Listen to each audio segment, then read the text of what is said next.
Hello, film fans. Welcome to the Film vs. Film podcast, spoiler special episode. My name is Martin Harries, your host. On this episode, we are talking plot lines, characters, and all things spoilerific. You have been warned. If you enjoy this podcast, please leave us a 5-star review and subscribe.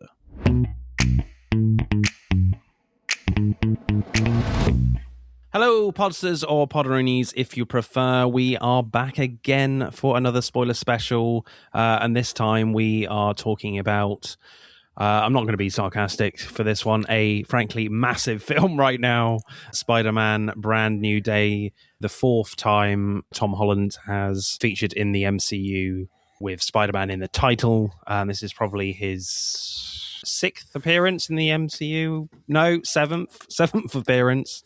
Wow, he's been Spider-Man for a long time now, it feels like.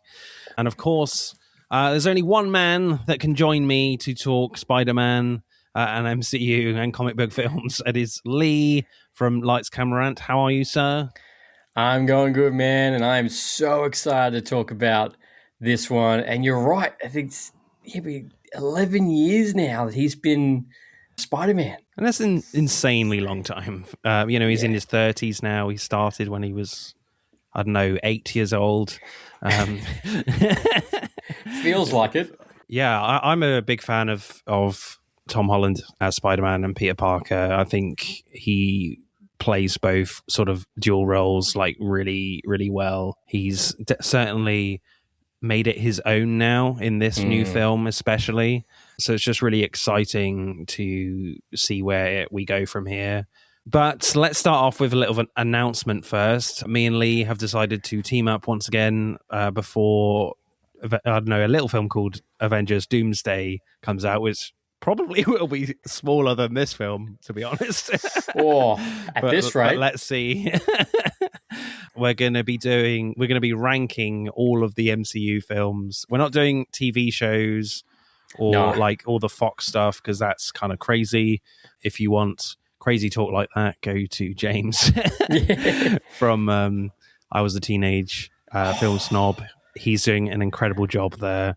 So do check all of those opinions out from all of what Marvel has done. But we're just going to do the films.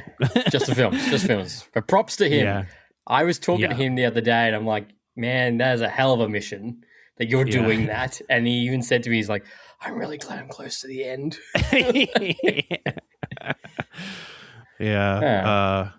So we're just going to do the films. I think we're probably going to do like 3 separate podcasts, so it's not like going to be crazy long. And at the moment, it's going to be called the Doomcast's Judgment. So, a bit of a play on words, like Doom is casting judgment on all the films. So we're basically going to be channeling our own Doom, Victor Von Doom, and judging all these films from 38, I think, to number 1 in 3 separate podcasts. And I think the last one we're thinking about doing, a top 10. What's our official top 10? So I think it's going to be like our own separate ones. So I think we'll, as the films kind of come up, we'll talk about them in order or whatever.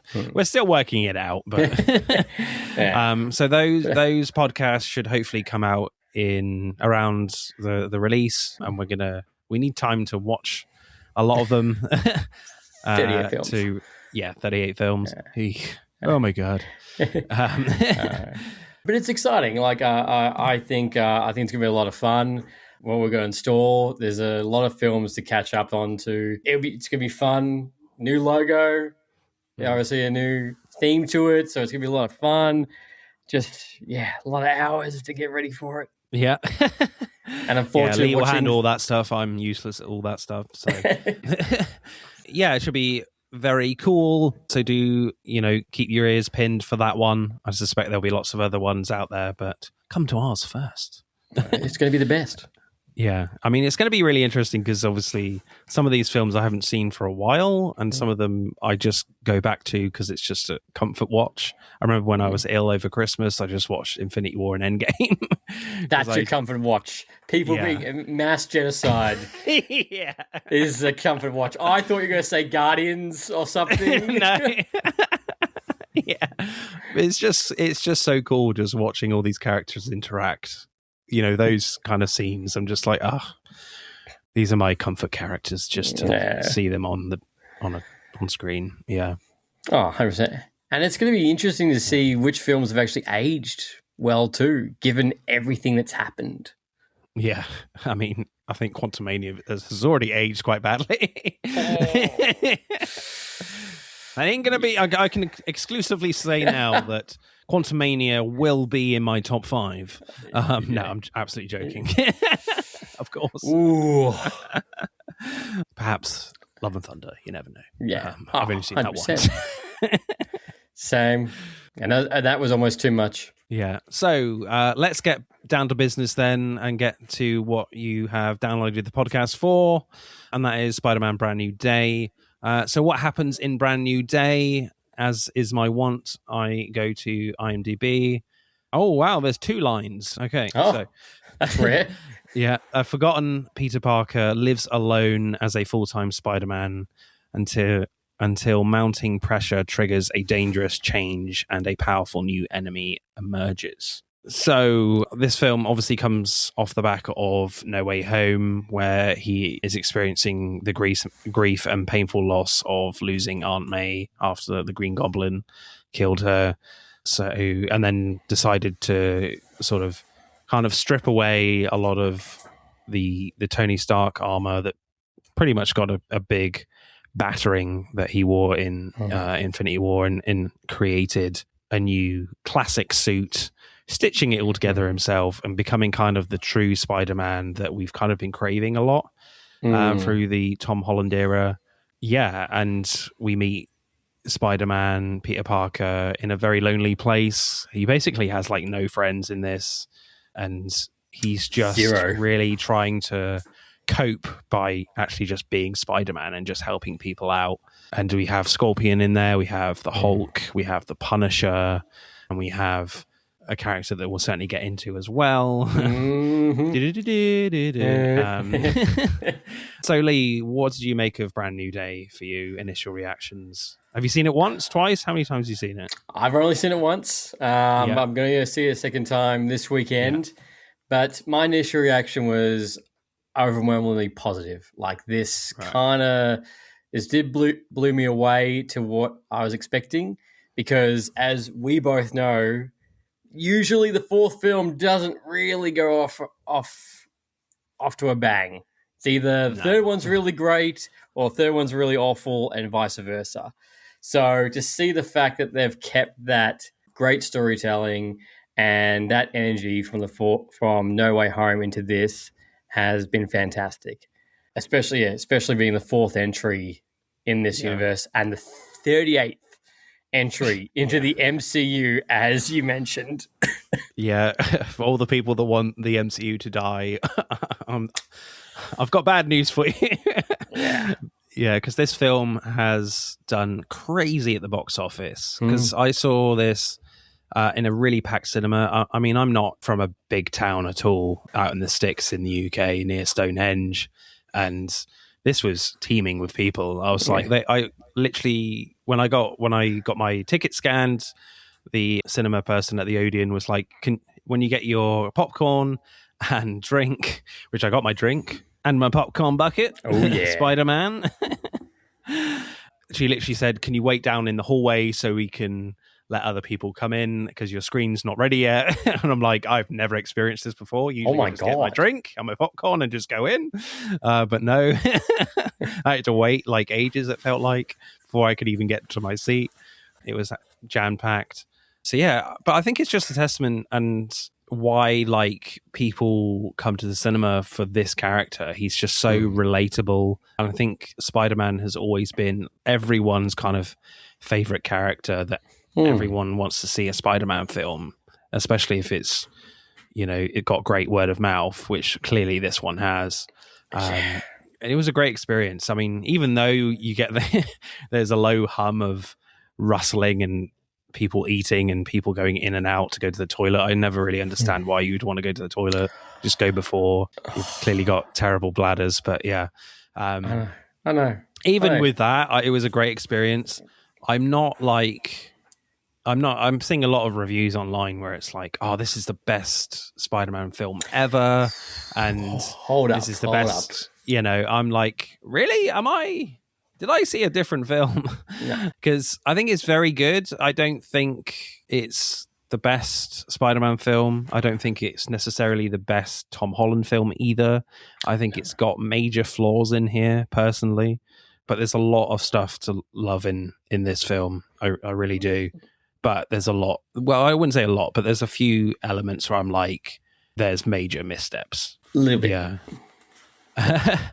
So let's do a deep dive then into this film. So I thought certainly the action sequences, especially in those initial scenes with like the tank where he's got to stop that, was really, really well done. Even from like a sound design point of view, like you can really hear kind of sort of the flapping of his suit and the kind of the jarring of the web swing sort of thing. That was kind of really interesting, and I think we've never really heard that before, and that was kind of a really interesting addition with the sound design. And even with kind of the action, Dustin Daniel Cretton, the director, has brought some real freshness to that, which I thought, how on earth are you going to like create like Spider-Man moves like feel fresh again? And somehow he did it. Obviously he directed Shang-Chi before, so a lot of the action definitely feels a lot more intense and grounded. I think that's certainly something that a word that I would come back to a lot with this, even from an emotional sense, a little bit.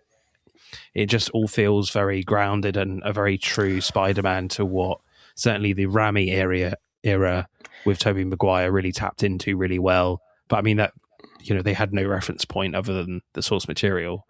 But yeah, what did you make of like the opening kind of action scenes with this, Lee? I couldn't agree with you more. It's Tom Holland did mention that they really wanted to bring the action to this film, and they really wanted to be akin to the Spider-Man video games. And I know there has been critique, and I think the critique even from Homecoming was people were saying the fact that they really didn't feel like, you know, the whole swing through New York, you know, going through the bridge, going through the cars, which we got so well done in Spider-Man 1, 2, and 3. I could be wrong about Amazing Spider-Man, but I know definitely the Raimi trilogy really felt that. So, and I know that's been a consistent critique for all three prior Spider-Man films. So this action, I think Dustin did such a good job. And I think he was the perfect person going from Shang-Chi to make this, because you're right. Like, it felt very raw. It felt very gritty, definitely in that space of Punisher and like Daredevil, like very grounded, especially when, you know, the mammoth task of coming from No Way Home. You have this massive universal, different villains from everywhere, multiple Spider-Man, Doctor Strange. Like, how do you bring that down straight to street level? Yeah, I love No Way Home. I kind of rank No Way Home above this film at the moment. 100%. Because the action and the creativity feels so varied and different, because you've got, like, in No Way Home, you have the intensity and the brutality of the fight with, well, two fights with Green Goblin, and kind of that the amazing spectacle of his duel with Doctor Strange as well. So, you know, that's what's kind of great about comic books in general, but especially like Spider-Man. He can be like the grounded superhero as well, like you have in this film and the Raimi films, but he can also be this guy that can interact with other heroes that have incredible, insane, otherworldly powers, like Doctor Strange, your Iron Mans, etc., and can be on the same level as them of ability to win a battle. And and it's just so well done in No Way Home. So I have no kind of disrespect to that. And whereas I've seen a few people like, oh, it's just so great that we're getting away from that now. I'm like, there was nothing wrong with that. I think it was always great to see that and seeing something different. Especially after Spider-Man 1, 2, and 3, and Amazing Spider-Man 1 and 2. Like, that was all so refreshing. Yeah, absolutely. And the video games. Yeah, I loved kind of how they achieved some of the action moves from the Insomniac Spider-Man games. I've only really played the first one. I'm not a massive gamer these days because the games are so fucking long. And also, I'm just not very good because it's so fast paced. I'm like, fuck. I do so well because I think I was stuck on one part in like a prison level, and there's so many like dudes, and I'm like, oh yeah, I feel like I've completed it, and then just one dude just simply just shoots me in the back, and I'm just like, oh, for fuck's sake. Okay. Stuff it. Yeah. But I'm like, I love how I got this sense that I'm like, oh yeah, I've done that in a video game in this film. They interpret those kind of moves like with the sort of the webbing grenades and just how he's kind of webbing people while he's in midair and stuff, and it's really well achieved with that. Well, it's some shots we haven't ever seen before, and that very early on we even get the frame for frame shot with him swinging through the city by holding the person, which is his iconic pose. And there was a couple other ones that I'm like, that's straight from the comic, or that's straight from a video game, but it was all fresh. Yeah, I mean, I did like, seeing all these kind of other villains he's fighting and kind of replicating all these kind of famous comic book covers. But it did feel like they were doing it because they can a little bit, and it didn't really have much to do with the actual story and the narrative of it so much. I just feel like it's a little bit lazy when you're making great action scenes in just a montage. And not within like, a clear narrative of what's going on for Spider-Man, what he actually needs to do in these moments in this scene. It's just like, here's a comic book cover, guys. Like, okay. Here's another one. Thank you. This is great, but here's Tombstone for 2 seconds. Yeah, exactly. Like, I would love to see Tombstone properly written into this story. And you can even say that a little bit with Scorpion, because like, I do find a bit disappointing that they bring, I think it's Michael Mondo back as Scorpion, because obviously we're teased at the end of Spider-Man Homecoming in a post-credit scene that Scorpion could be in the next one. Nope, he'll be in the next one. He's in this one now. Yeah, just wait 11 years for that payoff. Yeah. But even then, you're like, it feels like they didn't really know what to do with him properly in this story, because we only really get like 2 scenes, and he's kind of intertwined with sort of the damage control story in those opening moments, and then with his spider DNA, arachnid DNA is kind of taking over, and he kind of beats him up like quite brutally and nearly injures a cop. So, but that's all you get with Scorpion. I kind of wish they would had him as more of a prominent role and do Scorpion properly. Just not for the 2 seconds. But even saying that, like, I still think that fight was good between Spider-Man and Scorpion. And like, that's what I've seen in the comics. That's how it plays in the video games, of how they fight. But you're right. He's really only there for 2 seconds at the very start, and then here's the fight and gone. Yeah, it felt, especially when it's teased at the end of No Way Home, and you don't really. It's cool, but it's like, oh, okay. Thanks for that. All right. Thanks, but no thanks. Worth the wait. Yeah. But I think the strongest elements of this film are definitely kind of the little moments between Peter Parker and MJ. And there are some of the most heartbreaking scenes, I think, with that, at that house party.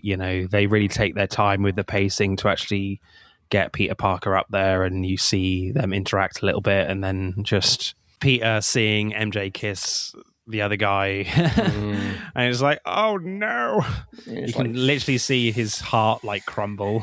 Yeah. If you freeze frame it, you can see exactly when his heart breaks. Yeah. all those scenes were great, and even with like Peter and Ned and MJ, well, Peter and Ned like making Star Wars Lego again with his mask on, dressed as Spider-Man, just chilling. I'm like, this is so cool and kind of heartbreaking at the same time. I would have liked a little bit more of MJ and Peter, of those scenes, but it was kind of a really interesting twist that you think, MJ is talking really brutally to Peter on the rooftop, and but before that, she's like, oh yeah, I do remember everything that happened. I do love you. And you're like, what? This sounds really fucking terrible. And then obviously her mind is being manipulated by another character. For a split second, I did think, I was like, wow. It felt bad. I was like, this is really terrible. What the fuck is going on? Yeah, I was like... So I'm pleased it wasn't her. It wasn't legit. No, because I thought, well, that was really easy for her to get her memory back, and a little bit cliche, the fact all it took was a kiss for you to remember who I was. But just her face when you realize who it was, you're like, damn, that would be so heartbreaking. Like, the guy's already like alone and upset, and you've just like wrenched that steak so much deeper. Yeah. And also kind of the scene where Spider-Man comes back to Punisher's lair and MJ is there. That's where Spider-Man thinks she can be safe or whatever. And she finds kind of the note that he kind of fails to read out to MJ at the end of No Way Home. I'm like, even those scenes at the end of No Way Home are just amazingly acted and brilliantly portrayed, and I really get all the feels in that, and it's so incredibly emotional. But here it's just really interesting how it's realistic, obviously not realistic to the sense that it's a spell that's wiped her memory, but it's like we're not going to just bring all her memories back. We're not doing that here. We're being kind of true to what's happened in the past, and this is this person now is different. She's developed and she has someone else. So I quite like the fact that when and she doesn't know this guy at all from her perspective, and I like the fact that we're not just clicking our fingers and being like, oh yeah, Peter Parker, I used to love you, I love you now. I'm just gonna ditch the other guy out of nowhere. So I like the fact that we are... I mean, it's such beautiful scenes, actually, between those two, with the note talking about that. And I like how they're being true to their characters, and that Tom is being very honest with her.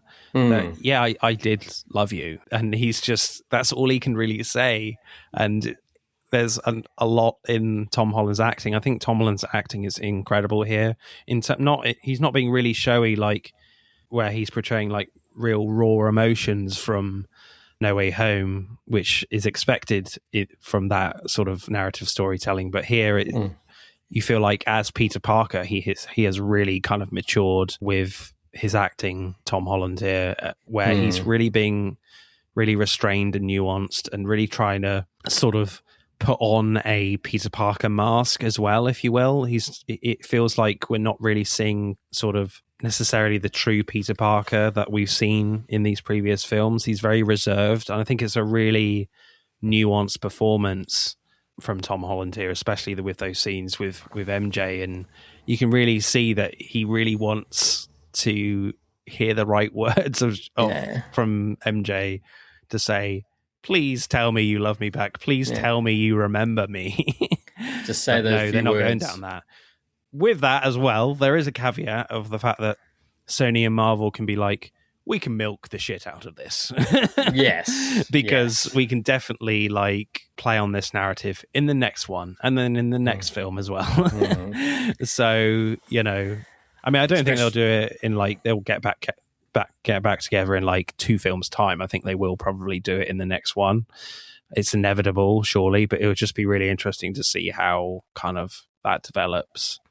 And I love the end of this film as well, where he sees Ned in the cafe and he doesn't say anything. He just does the handshake, and he does it completely naturally, like it's muscle memory. Like he might not remember Peter, but his muscles remember him. His arm does.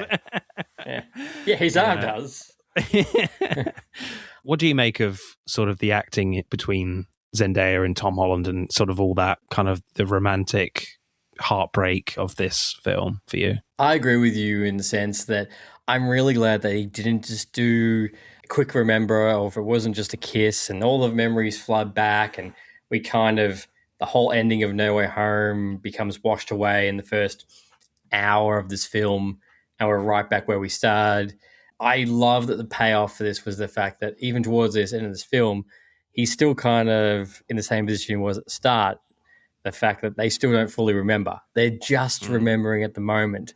And that scene with MJ and MJ and Peter is so heartbreaking because she has no memory, and he can't just go to Doctor Strange and say, "Hey, can you fix their memory or anything?" Because obviously that'd be too easy. Not to mention Doctor Strange doesn't know who Peter Parker is anymore. No he's other than Frank, I guess now. So. Yeah, just Frank. And whatever happened on Staten Island.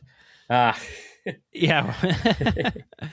I really want to know what happened there, definitely. But I I do and I don't, it's that sort of thing. It's the new Budapest. Yeah. That's what it is. I guess with the acting, what really helps is the fact that you do know that these two are married. So so they're going to have that dynamic, and they really do both show off their acting chops with this scene.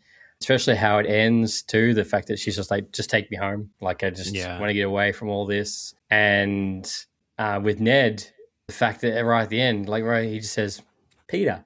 Like, we don't even know if he really remembers Peter or he's just put the two together because MJ said, good luck, Peter, when he went out the window. And he's like, oh my God, Spider-Man's name is Peter? Yeah.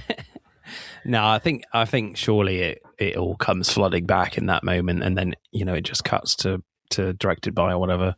Really interesting credits as well. I thought it was kind of this sort of arty photography of New York, and not like your real stylized animated sort of credits that you usually get in a MCU film. So it kind of felt sort of quite adult in a comic book film sense, which is kind of really interesting. I feel like that's definitely a Dustin Daniel Cretton suggestion there. Well, this is all meant to kick off a new trilogy and all move into a new direction for Spider-Man. Not to mention, the idea is the fact that, which is what I really love with this film, is that it's very kin to Spider-Man 2. Like, we've got, in this film, we get Spider-Man in all his glory. He's living alone, he's depressed, and we get a full Spider-Man, and there is no, I guess there is Frank, but, there isn't that higher help. There's no Iron Man, there's no Doctor Strange, there's no Nick Fury, there's no Avengers. It's just him being Spider-Man. And even, like, the Punisher is more of a hindrance sometimes. He just wants to kill everyone. Yeah, go home, Frank. And that's what I love. That's what I love about the dynamic. And it's very much akin to, again, like Batman and Joker. You've got Spider-Man, you've got Batman that never kill, and then you've got the guy that's going to straight up murder someone if they're in the way, which nearly happens in this film. Yeah. Yeah, I have opinions on that. But let's talk Hulk. No, carry on. I was also going to say, I love another thing I do love about this film, and I know a lot of people do compare it to Spider-Man 2, is that I love how we get the opposite dynamic in this film, where with Spider-Man 2, we have Peter Parker who gives up on Spider-Man and just wants to be Peter Parker, and we see how that imbalance works. Where this film, we get the opposite. He basically goes Spider-Man full-time. Yeah. Yeah, he's... What's kind of cool as well about this is you feel like he's in the suit a lot in this. Yeah. I do have questions about sort of the design with how kind of Tom Holland just kind of, even with just his body shape, if how he kind of looks in the suit. Sometimes it doesn't look the best. Sometimes it does. I feel like his best suit is still the Homecoming one for me personally. It just kind of fits the body shape. Really with the webbing underneath the arms and everything. Yeah, kind of like the he's got like the black shoulder highlights. I really like that. But yeah, I get it. You want Tom Holland in kind of that classic look, but he's still got sort of the original design elements in there with the eyes adjusting. That's still really cool. I totally agree. I think it's kind of a really interesting thing where this film is playing on the similar themes to what Spider-Man 2 was with Tobey Maguire, and Spider-Man is in the suit a lot, and you can really feel like he is depressed and very lonely. I even just love these simple shots of just Tom Holland just sitting up against the washing machine while his suit is kind of being washed. Just waiting. There's a little bit of a there is sort of comedy value in those sort of images that we get, but it's juxtaposed in that same image of real kind of sadness and loneliness, which is kind of really interesting to see. Yeah, it's really cool that you get more. You almost sort of get more like of the true Spider-Man than the true kind of Peter Parker in this. 100%. But done in like a really good way. Yeah. Let's talk about the Hulk then. Bruce Banner, Mark Ruffalo comes back. I kind of love that sequence. I thought it was awesome. Arguably my favorite action sequence in the film. You know, especially with the Punisher involved as well. I again, like a great balance of creativity with the bounds of what these characters can do. Like, I absolutely love the Punisher's kind of slow motion machine gun hitting the Hulk was awesome. I mean, why he's doing that? Because you're not doing anything to stop the Hulk, but it still really looks cool, you know.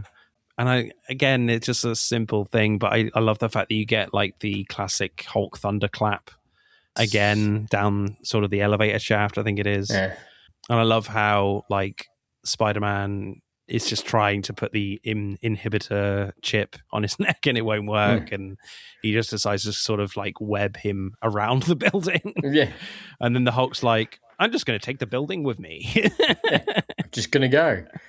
Yeah, just all that. It was really cool. And I would say just a great balance of being grounded with a lot of creativity thrown in there as well. Oh, 100%. Just the fact that, you know, for like comic book readers, is that we see the Punisher going up against the Hulk. And this really is all the Punisher can do against the Hulk. And I love that moment where Peter's like, I'll go this way. You just don't want to fight the Hulk, do you? He's like, no, I don't. And we get Savage Hulk too in this, which is great. And I did think for a split second, I know this was a theory, would Hulk remember Peter? Not Banner, but will Hulk remember him?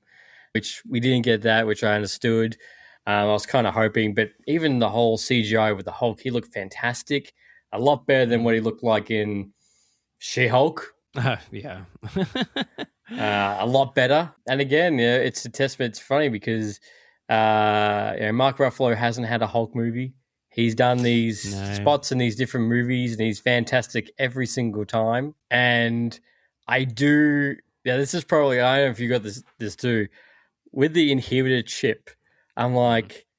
And I understand why I didn't... Like, I understand why he made it. I get why he was trying to do with it. At the same time, I'm like, wow, you really made the device that every mutant is not going to like you. Like you, Peter Parker, have designed the device that will bring down all mutants. Yep. Yeah, that doesn't feel good for Peter Parker right now. No. Especially knowing what's coming for sure. Yeah, it's interesting. I don't think I don't think we're ever going to get a Mark Ruffalo solo Hulk film. Unfortunately, I think it's just all stuck within a rights issue with Universal, because I think they have sort of the rights to the title. I think like we can't. Yeah, so I don't know. It would have to be like a Universal Marvel Studios co-production. I don't see why they couldn't do that, but obviously Universal don't want to play ball with it. So no, especially for how much time has passed. You think that would lapse, by now? Because that would be, what was it, 2009? The Incredible Hulk came out. So we're nearly 15 years later. Yeah, I think the last time we saw sort of like classic scary Hulk was like Ragnarok, maybe. I mean, he could talk a little bit in that, but then going back maybe before then, it's Age of Ultron. Ultron, yeah. So it was kind of cool just to see like classic Hulk again. I have no issue with Professor Hulk in the Avengers film, the Infinity War. Well, he's not really in that, is he? Endgame. I really like him in that. I know a lot of fans have issue with that, but I don't. I think it's just a nice change up, and it wouldn't feel satisfying if we didn't have that going back to, Savage Hulk again. So Um, 100%. yeah, and even, Mark Ruffalo's scenes with Tom Holland were fantastic in the college. And they even have like a joke about that Infinity War thing where they're like, oh yeah, why did Thanos not just create more food and stuff? And they just make a joke about it, which is kind of a fun little joke there. I love that. I was like, damn, the fact that they brought that up and coming back. Because, it's funny because, Endgame was 2019 and all these films, we're still talking about the blip. Yeah. Can't get away from it, people. No, and especially what's about to come around the corner. Yeah. Doom. Yeah. Do you have any issues with the film, Lee? Do you have any major problems with it? I know you gave it 4.5 out of 5. I did. Look, it's probably a couple of things. One, I think they really, really pulled on the thread of Jean's sister. Oh, sorry, a particular character's sister. If you go onto her Wikipedia, like her entry in the Marvel universe is like so little. Really? Okay. Yeah, for a character. So I was like, it'd be probably interesting if you pick somebody else. But that's like for example, like Emma Frost. I'm like, she also has mind powers. So, if it was a sisterhood, that probably would have been a better reference. I could say that after the big opening and after the whole mind control of MJ and after the whole love scene, the whole note scene, it could feel a bit slow. But to me, it still picked up pretty quickly. Got right back into it. My other gripe with the film is I feel like it's a complete missed opportunity that we did not get Daredevil. Yeah, I think maybe they're sort of playing sort of their cards close to their chest. Maybe they are kind of saving Daredevil a bit. Like, okay, this one's like Spider-Man has always kind of teamed up with another Marvel hero with the Tom Holland films. Like the first one, it's Iron Man a little bit. Far From Home, he's teamed up with Nick Fury, and then I guess No Way Home, it's the other Spider-Man. If you're going with this kind of, and Doctor Strange, yeah, of course. And then this one, it's the Punisher. So maybe they're just waiting for the next film for Daredevil to team up with Spider-Man or Deadpool, maybe. I don't know, because Deadpool has had a long run of comics with Spider-Man in the past. He loves Spider-Man. So, yeah. So that could be really interesting. Maybe too similar in terms of their very quippy characters. I don't know. Because that's one great thing about this film is that the Punisher is such a different character to Spider-Man in terms of how they see the world and how they kind of their attitude. Like John Bernthal is fantastic as the Punisher, with this really like grumpy attitude towards things, whereas Spider-Man is far more optimistic about how he should go about crime fighting. Yeah, and whereas the Punisher's just like, no, just fucking stop him. Yeah, stop. By any means possible. The Punisher also has one of the best lines in the film where he says, do you think if my loved ones were here, I'd be hiding under a mask? And you're like, especially when you know his history, you're like, damn. But that line certainly sums up his character brilliantly. And I quite like the fact that this film really treats the Punisher like if you've never seen this character before in the MCU, because you've always got to, with these huge films, you've always got to treat the script like, okay, there are going to be strange people that have never seen an MCU film before or a Spider-Man film before, that they're not fully aware of his heroes that he kind of interacts with. When you go into a Spider-Man film fresh as a normal punter, like you're not necessarily going to know who the Punisher is. So with that line, it really just sums up this character completely, which I thought was great. But my main issues, I think, with this film... What's your issue? Because I know you critique this to no end, so what's your issue? I think my main thing is I think Spider-Man now has a big villain problem. I think certainly post Far From Home, because we've pretty much, like, I know the Sinister Six kind of characters are kind of interchangeable, but like Marvel has done a lot of Spider-Man's like main villains now. So like, who do you pick? There's a strong reason why they brought back all these kind of villains from the past in this one film. because he's running out rapidly of notable characters that we can really sink our teeth into. From my perspective, I know there's going to be lots of like Spider-Man geeks out there. Well, we haven't done this, we haven't done that, but I'm like, okay, but watch the comments. So I think it is a genuine problem. I mean, you look at Scorpion, I just don't think they have the strength or confidence to commit to anyone new anymore. They don't, they bring Scorpion back to the screen for like 2 scenes, as I say. So I would have loved to have seen Scorpion have a more prominent role.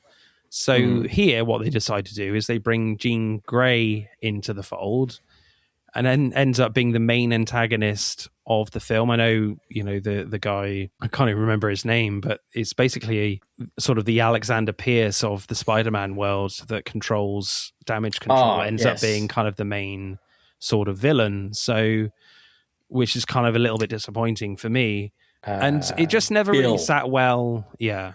It never really sat well with me that Jean Grey is the main antagonist here. And I know she's a teenager in this, kind of out for justice for what's happened to her sister, discovering what she can, and she's kind of still discovering what she can do. But even for Jean Grey, who is kind of a bit of a goody-goody character in the X-Men films, and in the comics probably, but she does some very questionable things in this. Literally, she literally makes MJ walk off a rooftop.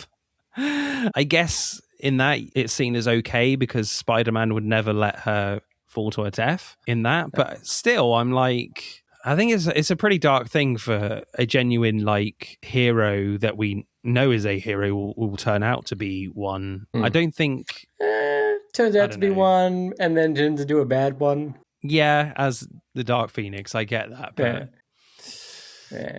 but no, you are. It just doesn't sit well with me, especially as she's a teenager in this. So from Sadie Sink, who's fantastic, by the way. It's just but I did love kind of all the kind of the mind hopping thing that we get. I think it's a really creative way to create like a mystery in this film, and just to love that create some great kind of action scenes, especially with that helicopter scene. That was fantastic. But when it's revealed that Jean Grey is that it's Jean Grey as this mysterious character, it kind of, all I've got is just like, ooh, new X-Men film is coming. And I've got all these kind of new questions in my head about what's the new X-Men film going to be about, who else is going to be in this cast, and I'm not thinking about Spider-Man all the time in this film for the rest of it. So I just think I know, the MCU is all about bringing all these new characters in, overlapping them into other films. I always really enjoy all that stuff. Who doesn't? But I think it is, because she is the main antagonist, it is very distracting. And yeah, she does very questionable things. So what's your view on that? Am I being really harsh? Or? No. And I do get that. Like she does not portray as what we would typically think Jean Grey is, especially just Jean Grey, not Dark Phoenix version. And because it was already kind of alluded to me that the whole drop, the fact she was Jean Grey really wasn't a whole like, oh my God, like, yeah, like who else were you going to be with red hair, ideally? But I guess it's, I was going to say, it makes sense to me in the fact that she's lost her sister. This is a Jean Grey without the guidance of Charles. Yeah, for sure. But I feel like the darkness of what she's doing is too questionable for me. I just feel that's a lot to come back from, even for like Charles, to be honest. I'm like, oof, I got my work cut out with this one. Jesus. Oh, jeez. Between you trying and the to murder guy, people. yeah, between you and the guy with claws, damn. Yeah. So it'll be really interesting to see. To be honest, I will love this film more if they get the new X-Men film right. If they get that right with where Jean Grey is left at the end of this film, that'll be really interesting. And I think I might love this film even more, and it will go up my kind of MCU Spider-Man rankings at the moment. You'll find out in a particular podcast that we're going to... Yeah. But no, I agree with you. I agree with you in that sense, and I do hope that we get, with Sadie Sink's age, I'm hoping that the direction that we will get a young X-Men team that will grow like what we've seen with Spider-Man. Like we get to see them grow from, here's the original, the original 8, and then we see them grow again, and then as we grow up with them. Yeah, I still feel like it's interesting because obviously we've still had we had Comic-Con recently, not that long ago, and they didn't announce an X-Men film yet, even though everyone kind of knows that it is coming. I guess it's because they're still casting. Obviously, we had the recent announcement that Samara Weaving will be Emma Frost. Yes. So I feel he is obviously good casting, not a traditional X person. So yeah, perfect casting, absolutely. So they're still kind of working that out. Well, I was hoping they would announce it, but at the same time, I understand why they didn't, because Secret Wars is the one that's going to end this multiversal saga. So it's going to be either Comic-Con next year, where they're going to announce the next phase, or it's going to be 2028 Comic-Con. Yeah, or maybe they're like D23, the Disney. Oh, sorry, D23. Yeah, something like that. Yeah, but I didn't hate this character at all. Absolutely not. I just questioned some of her decisions, but I loved kind of the themes of kind of loneliness and mental health that come together with Jean Grey's character, and those kind of really beautiful flashbacks with Marissa Tomei as Aunt May. I think they kind of pull the trigger on those scenes a bit too early for me. I would have loved it a bit more just as one scene, not just kind of teased in the beginning, just to have that better impact. But I do feel like it is a bit too similar to Thunderbolts, and I think Thunderbolts kind of executed those kind of loneliness, mental health themes a lot better for me. Yes. Mainly because you have the incredible talent of Florence Pugh at the center of that film. She is so talented. And she's the center of this film too. Yep. Talking about potatoes. Yep. And I love she's got all big the memes. Potatoes to deal with, not little ones. No. And it's funny because I did see a rumor that was like, apparently Peter Parker and Black Widow will see each other naked in Brand New Day. And I was like, that's not that's what a weird and random rumor. And I'm like, oh damn. Huh. Yeah. It's true. It's true. Which I think she was a good addition in this film. I think everyone I've spoken to would love to go to her office. Yeah. It's got a pool. Who doesn't love a pool? Just can't. It's just not outside, and you can't see any sunlight. There's no windows. It didn't look like. But. No. And I love how Peter still gets in there with his mask on. Referencing the video game. Yeah, that is pretty cool. He is ripped in this as well. I'm like, bloody hell. Yeah. Compared to what he looks like in Homecoming, it's like, whoa, this guy's been Spider-Man for a while. Yeah, 100%. Especially after the last film we've seen him in was The Odyssey. Yeah. Yeah, so I think tying into kind of thematically as well, I kind of love the fact that his kind of arachnid side of Spider-Man is kind of making him more powerful as a Spider-Man, and I kind of love how kind of the strength of his webbing and his actual strength reflects that as well. And he's kind of sort of losing himself as Peter Parker in the process, as we kind of spoke about. But I loved kind of the moment where Jean Grey asks him, when she is sort of in antagonist mode still, and he asks, like, are you Peter Parker or are you Spider-Man? And then he's like, I'm both. That was a very cool moment. So he's able to sort of control his strength with the webbing as well. And I loved the webbing in this when it kind of transitions to sort of the organic webbing, and you first saw it like he is just hanging outside of his apartment covered in webs. I thought that was a great moment. And I love the fact that the organic webbing feels like so much more powerful, and they feel like actual weapons, not just to swing with. Yes. That was very awesome to watch. And, it bypasses kind of the electrical weapons of the hand that they use in that kind of final fight. Oh, which is a great fight scene. And Yeah. I love that comment where he's like trying to do the webbing. He's like, oh, Pier 2 had webbing. He was cool. Yeah, we can make this work. And obviously they create great comedy with the fact that he's really struggling to swing with the organic stuff. And it's just like, this feels weird. and grossed out too. Where he's like, it's just kind of like leaking out of his wrist. That was hilarious. That fight at the end in the prison scene with the hand, how good is that? Yeah, again, I think you can definitely feel the Dustin Daniel Cretton direction here, his influence from what he learnt from his Shang-Chi film, where it just feels really grounded, really kind of enclosed and intense. Everything feels super fast, and yet it's got great clarity to what's going on.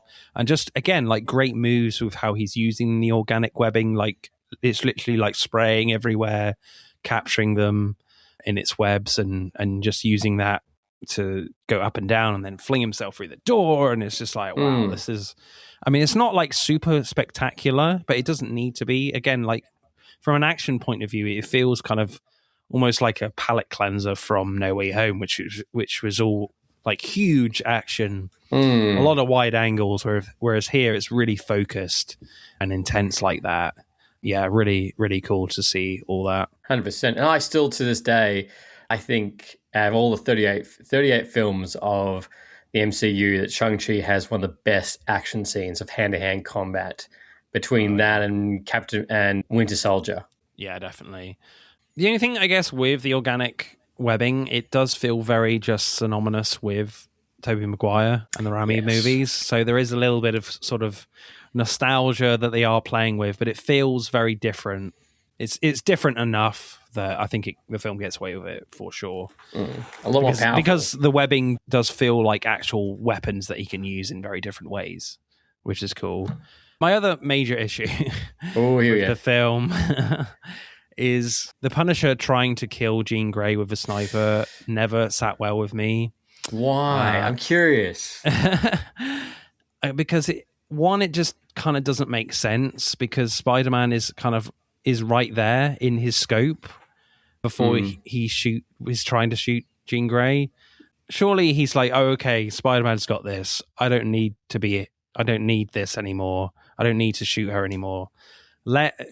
I feel like there's enough trust between those two characters that they've already established that he can let Spider-Man handle this now. And plus, there's kind of no tension or suspense with the Punisher.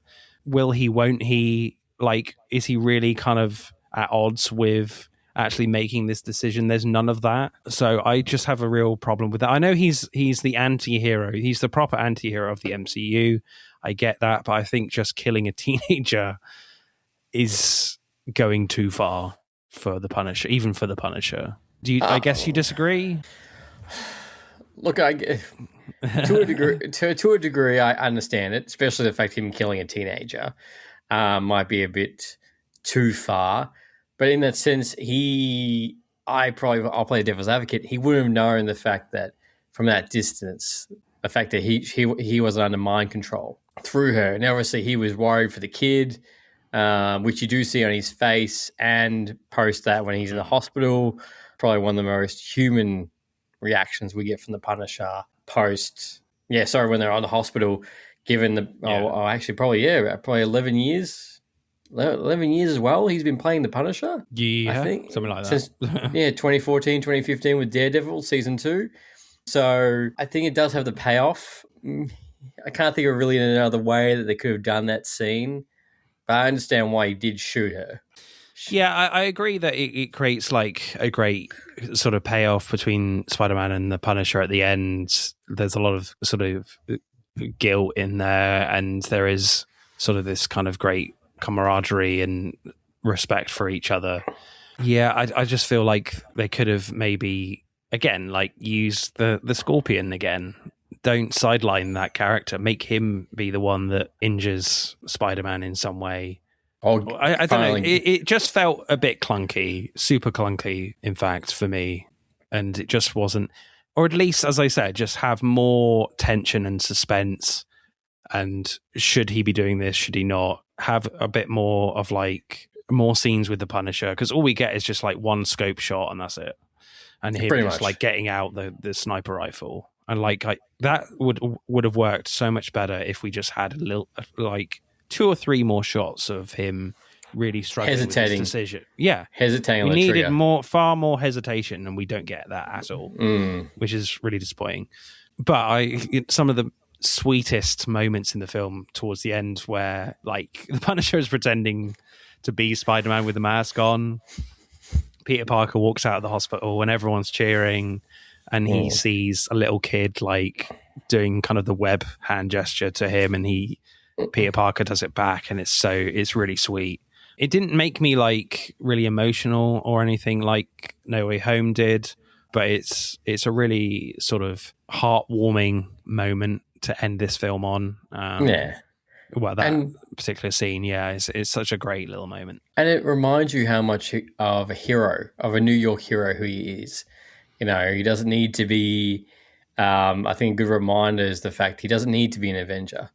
He doesn't need to be going on that global scale all the time. And I think, and the fact that we do see all New York rally behind him, you know, very much, again, I know we are comparing a bit to Spider-Man 2, but the train scene. Yeah. Where they all carry him out. And also in the first one where the New Yorkers rally against Green Goblin. And they're like, if you mess with one of us, you mess with all of us. And it's a very, very wholesome scene. And I think the Punisher cheering as Spider-Man just adds to that so much. There's certainly a comedy element to it as well. But it, as you say, it definitely feels like this is sort of that sort of the people are with Spider-Man sort of moment for the Tom Holland era in a similar way, not completely the same, obviously, but like, I totally get what you're saying. Any other thoughts or things you want to mention about this film, Lee? Probably one thing I thought was missing, missing, but don't know where you would have wedged it in, is that no Daily Bugle, no Joan Jameson. Who still hasn't met Tom Holland, apparently. No, still hasn't met Tom Holland. No, I did think he might have been in this, or at least there would have been something that he, applied for the job. Yeah, hopefully they're keeping their hands close to that. That's the only thing. Like, I don't see this particular Tom Holland Peter Parker wanting to be a photographer, though, and like working for the Daily Bugle. So, well, he's never done anything like it. In all films, he's never shown anything with photography. So I don't think they'll ever like go down that route. But I feel like I do want to see like some sort of narrative structure in the next film where he is trying to like nail down a job. If it's pizza delivery, or anything like that, like we got from Spider-Man 2.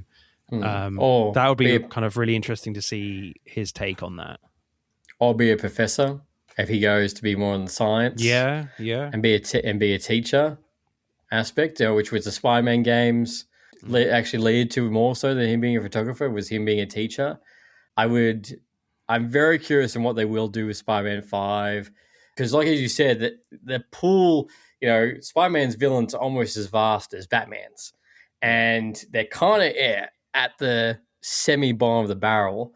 They could use Venom, they could use Kraven the Hunter. There's still Gwen on the table, which I think would be a great dynamic. The fact that if Gwen comes in the picture for Tom Holland Spider-Man, and then at the end, if MJ does remember, I think that'd be a great dynamic. Yeah, I'm just trying. I would love to see maybe someone like Mr. Negative in there. Yes, Mr. Negative. Because I thought it was going to be Mr. Negative in this one. Yeah, because he's just got a great kind of look to him.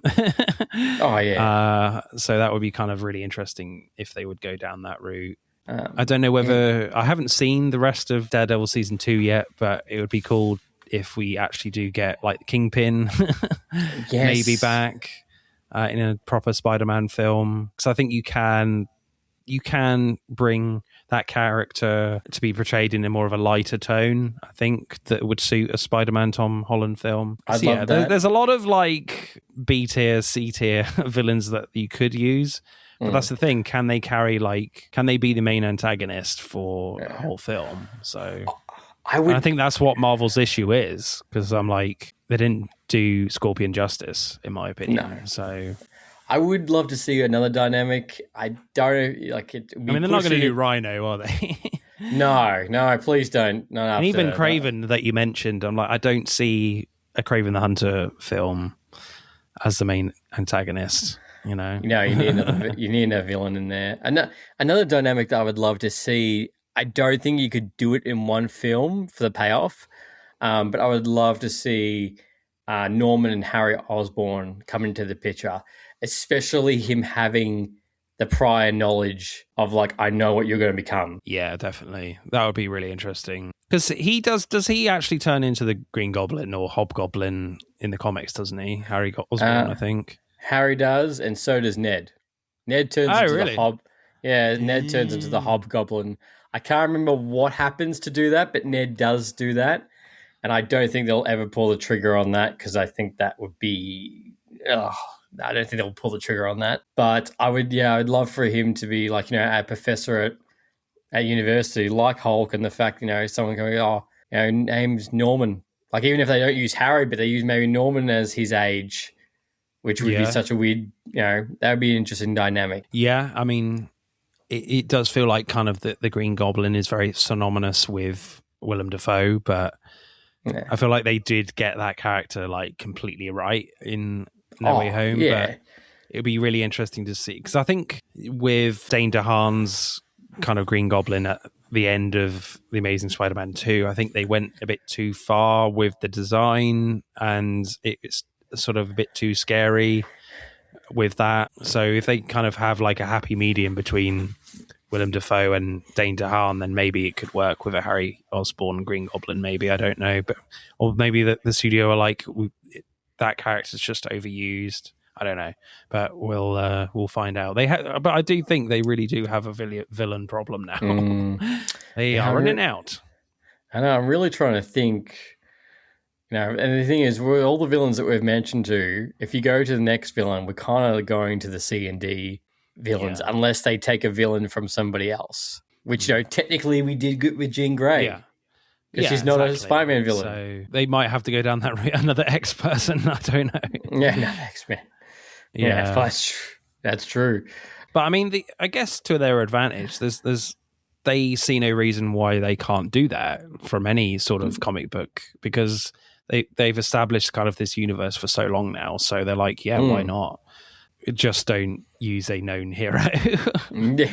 Yeah. From my perspective, but I'm trying to think of another major New York villain that they could really do, but then again, pretty much all the New York villains are Spider-Mans.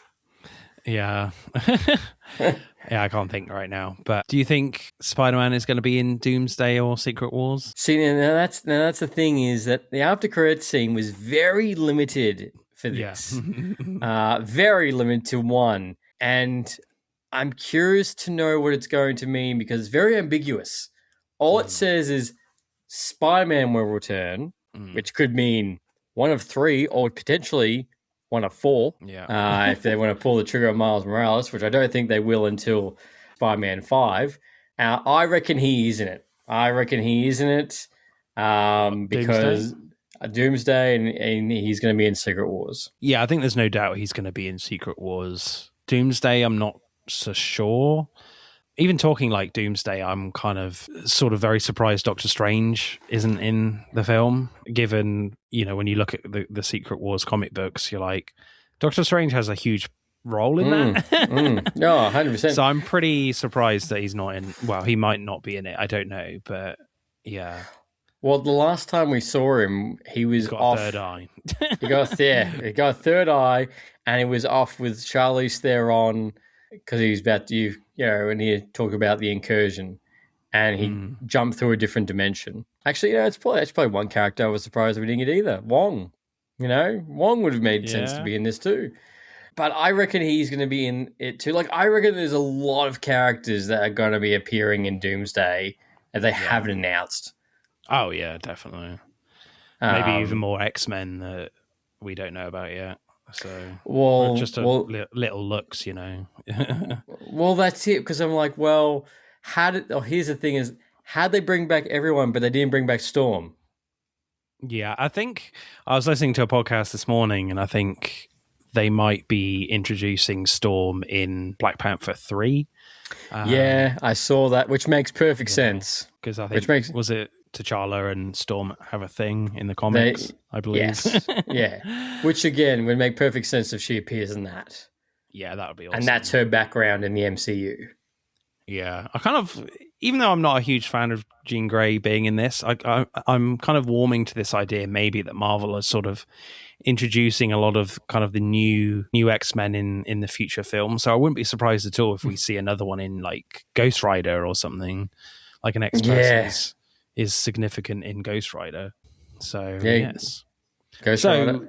Lee, where do you rank this film in Tom Holland's Spider-Man films for you? For me, I think the fact that if we rank it, it is the third best film in the Tom Holland quadrilogy. Number one, to me, is No Way Home. Yeah. I feel like the spectacle of that film, how big it was, the pure nostalgia factor that we got for that, something that we thought we would never see on the big screen. Yeah. Ever. Like there's something you would never think you'd see. I think it was better than Homecoming, and I think it was better than Far From Home. The fact that we just got this down-to-earth, gritty, pure Spider-Man story. And I have to also say the fact I think that looking back on the MCU, I think one thing that we'll always look at that Tom Holland has had the best film franchise in the entire MCU. If we look back, Captain America, fourth one was really subpar, did not hit the mark. I feel like it doesn't have Chris Evans in it though, so it's just like it feels kind of unfair. Okay, all right. Yeah, or Thor. Thor. Yeah, screaming goats. Yeah, yeah. But I think Thor. I think for me, probably in the same ballpark. I would say this is his third best one, but that's only from one rewatch. One watch. I haven't had an opportunity to watch it again. I'm desperate to watch it again because I think thematically and with the character, it's arguably the best film as Peter Parker / Spider-Man. His best performance, definitely. But overall, I think the film does have major issues. So I would put Homecoming. To be clear, I love all of these films, so it could change week after week, but I would probably go Homecoming fourth, Brand New Day third, Far From Home second, and No Way Home first. Really? I was just thinking I would put Far From Home at the bottom. I love Far From Home, and I'm not ashamed of that opinion at all because I fucking love Mysterio. I just love that villain. I'm a huge fan of Jake Gyllenhaal. You know, just the Mysterio sequence, I absolutely adore. Just for that, it's my second favorite film. I know everyone says, "Oh, it's such a Disney Channel film." I'm like, well, I don't have a reference point for that. I don't watch Disney Channel films, so nah. Well, the reason for me is I prefer Michael Keaton's Vulture over Mysterio. Like, don't get me wrong, Mysterio is fantastic. Jake Gyllenhaal did such a good job, especially bringing a character which, you know, in any other comic book movie, that suit would look ridiculous. Yeah. But he nailed that. But then I found that Michael Keaton's Vulture was just so menacing to this kid. Yeah, and I think Far From Home is actually aging quite well because of the whole craze of AI, you know, what's real and what's not. So I think certainly through that, I think it's great, and the action in it is really, really cool. Yeah. So I'm always a defender of Far From Home for me. And it's also just really refreshing that we get out of New York for once and we just see Spider-Man interact with a different environment. So yeah, and obviously I'm a Brit, so it's cool just seeing Spider-Man in London. So you know, it's going to be on my list. Well, this was filmed in London too. Yeah, Glasgow.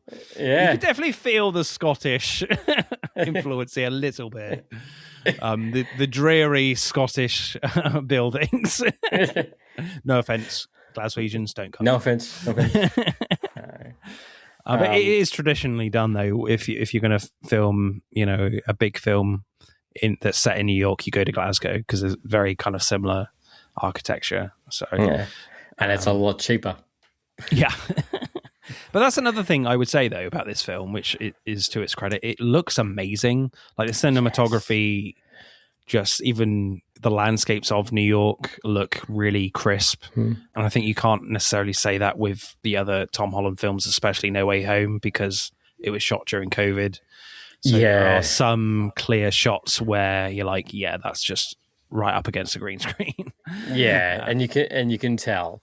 Even the CGI with the Hulk, like that looks really good. Yeah. And we have seen some bad CGI with the Hulk, obviously. And probably especially his son. I'm like, Jesus. Oh yeah. But even like showing Jean Grey's powers. I feel like that was such a unique way compared to what we've seen previously. Because, usually she's just doing this and pushing. Yeah. But seeing her ripples of her powers was really cool.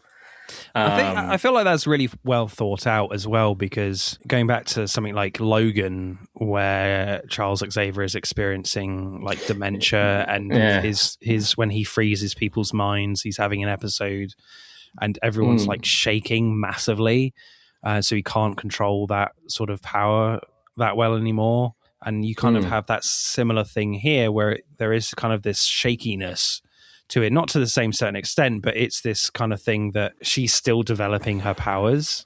So yeah, that was really cool from a visual point. Visually, this film is really stunning. Yeah, it's really great. It's a very much pure Spider-Man story, and it's shot reflection of that. And look, I think it deserves every penny it earns at the box office, and it really shows you the fact that Spider-Man is the third most recognizable character, right behind Batman and Superman. You could tell the fact that he's the flagship for Marvel, and it really shows the fact that Tom Holland and Zendaya puts butts in seats between this, the Odyssey, and then right coming up to Dune. Yeah, absolutely. Right, we'll leave it there, people. If people don't already know, I guess they probably do, but tell the people about your podcast and where can we find you, sir? As always, my podcast is called Lights, Camera, Rant. We have new episodes that go out every single Tuesday. We go live every weekend, and you can find us where your local podcasts can be. Excellent. Right, we'll leave it there, people, with our epic chat about Spider-Man and Marvel and the future, etc. It is time to say goodbye. I know it's very, very sad. It's goodbye from Lee. Bye-bye. Goodbye. And it is goodbye from me. I'm just going to check I've not been bitten by a spider and no like creamy liquid is coming out of me. And no, that's not a euphemism. Shut up. Bye-bye. Bye. I nearly killed Lee. I do apologize. That's it for spoilers, guys. Thank you for listening. I hope you enjoyed it. But don't stop there. Get involved and tell me what your thoughts are about this film. Send us a DM or comment on Instagram and TikTok at Film vs. Film Podcast, for X at FVF_podcast. Plus, we are now on YouTube, so hit that like button and comment there. If you do, I'll give you a shout out on the next episode. Remember, please leave us a 5-star review and subscribe. Pod signing off.